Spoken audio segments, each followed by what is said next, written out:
Hey guys, what's going on? This is Steven from Steven's Car Reviews, and today I am doing a review of a 2019 Mercedes-Benz GLC300, finished in selenite gray over saddle and black full leather interior. Now today we're gonna start it up. I'm gonna show you the inside and take it for a short test drive. Here's the key, typical Mercedes-Benz key. Let's start her up. The car has smart key access, of course, so you can lock it, then unlock it. And the mirrors fold and unfold as you do so. Getting in, you get a great look at this beautiful saddle brown leather with black contrast stitching and MB-Tex door tops and dashboard. Illuminated door sills as you get in.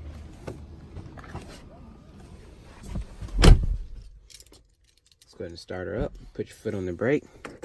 Insert the key.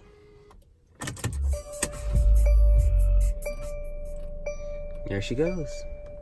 So let's go check her out on the outside.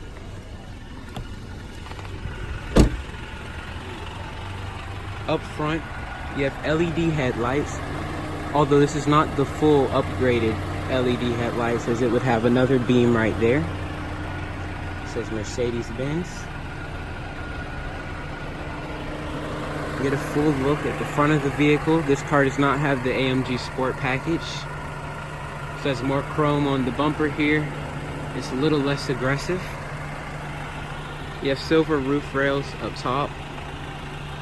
Coming to the side, you see your parking sensors, which is part of your Parktronic package. You have 18-inch rims, which are the basic rims for the car.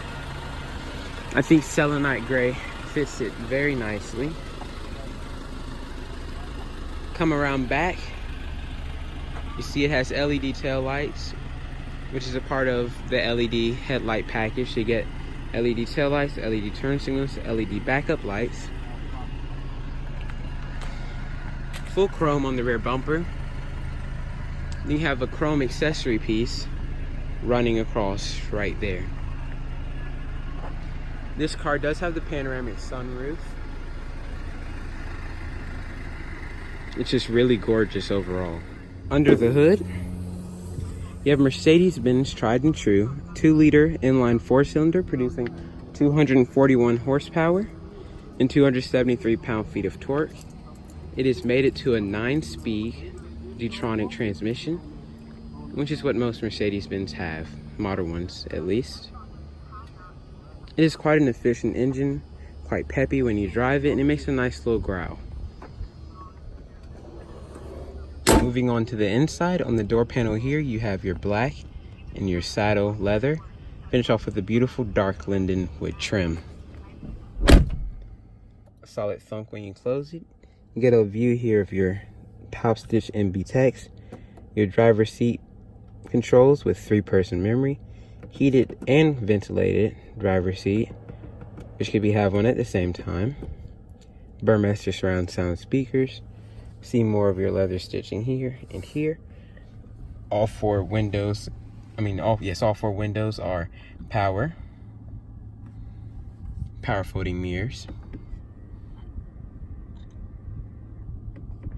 You see the stitching for the leather dashboard continues on across the whole cabin. In your gauge cluster here, you have a digital screen in the center. Using the controls on the left, you can go through all the functions, including navigation, radio, media, telephone, and some service and settings information. On the right side, you can control your phone, voice commands, and your volume. On the left of the steering wheel, you have your turn signals and your gear shifter. And when you shift the car into reverse, 360 camera appears. You can scroll through all your different views, which are actually quite helpful when maneuvering the car, even though it's not a very large vehicle. Then you just put it right back in park, and it goes back. Now this is the basic infotainment screen. It's not the larger screen. You can control it using this wheel. No touchpad because it's not the upgraded screen. And these hotkey buttons right here. If you fit navigation would usually show up. This car does not have it. Radio brings you to the radio. Media, of course, media for your phone. You can connect it using USB ports in the glove compartment, in the center console. Telephone and vehicle settings. Here you can control your dynamic select, 360 camera, your owner's manual, ambient lighting, all the type of things you can find there. Down the center stack, you have your beautiful dark linden wood. Cup holders with an ashtray here and a cigarette lighter. Dynamic select is this toggle here, and you can go through all your different drive modes, and it appears here and here. So you have individual, Sport Plus, Sport, Comfort, and Eco. Sport Plus is very jerky, if that's the way I can put it. So I like it in Eco, and I'll keep it, in Comfort, and I'm gonna keep it that way. Because this is a loaner car, and I'm not trying to thrash it too badly. Open up the center console here. 2 USB ports, nice storage, and it's nice and illuminated. So let's check out the rest of the cabin. In the back seat here, you see more of that beautiful saddle leather extending throughout. Nice horizontal stitching showing that it has the full leather package. Very nice headrest. Get in the back here and shut the door. See all same materials carry through. See the ambient lighting there. This is the adapter for the rear entertainment system, and that's what you'd like to opt for. Beautiful cabin overview. Rear air vents down below. Household outlet, and then a 12 volt. In the center here, you have a fold down armrest with 2 cup holders. And center storage, which is felt lined.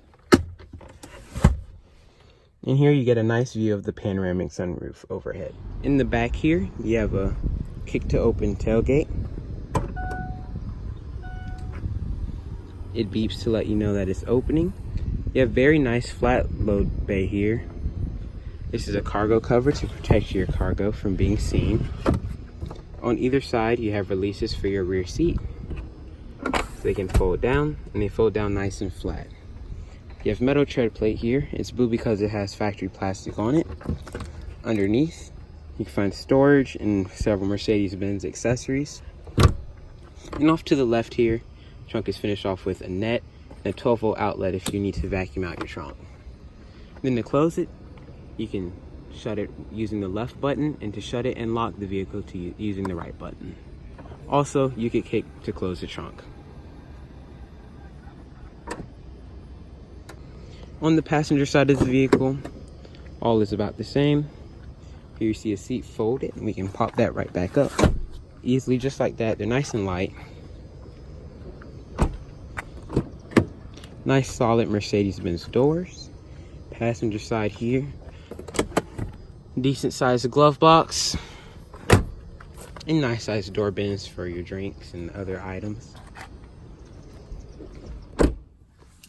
Okay, so now we're on the test drive portion of the video. Get your key, put it in.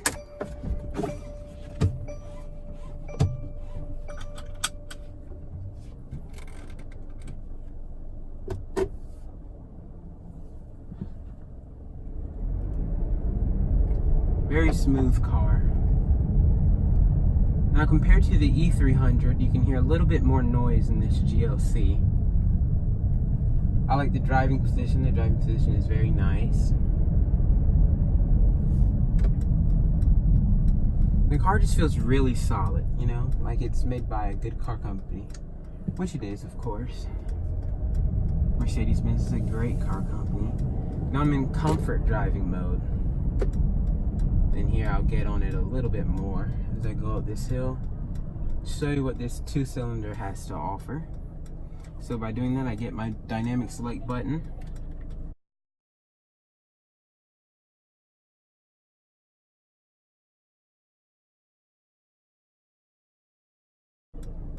I flick up 2 in it, and I push you in Sport Plus. But usually when you're at a stop, the auto stop start cuts off for fuel efficiency purposes, which most modern cars do. All right, now let's see how this thing goes. All right.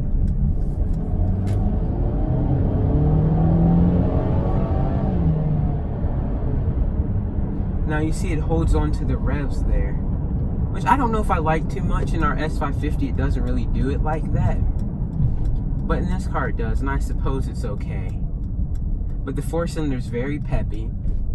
I like how peppy it is actually. It's not lethargic at all.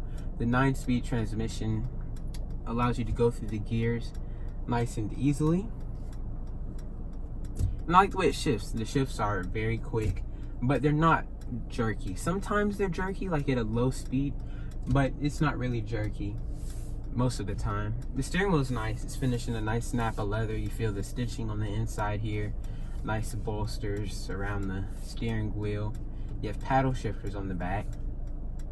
And it's just nice. I don't know if I'd use the paddle shifters. This is a luxury economy SUV in a way, or crossover. So I don't know if I get on the paddles like that.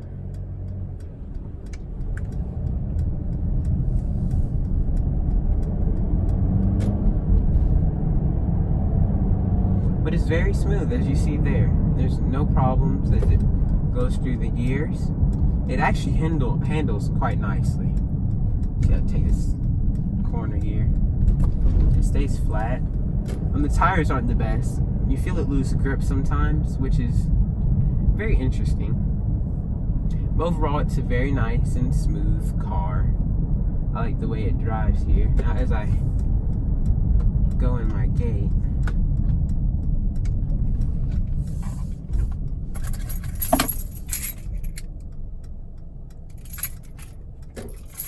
I drive around the little circle here and show you how it goes around the corners. It holds the corners very nicely. Couple negatives: the quality on this display is really pitiful. My phone's about as big as this display is. The display in the center here is not very good. Yeah, it's just not good, and it's not representative of a 2019 Mercedes-Benz vehicle. But as you can see a little bit there on the brick wall, the LED lights are adaptive, so they swivel. These do not have the automatic high beams, I don't think. You have to have the full LED lights. But this car is just a very nice car, and I would recommend it. I would definitely recommend this car. As I pull in here, you can see me, I use my 360 camera. Cut the wheel.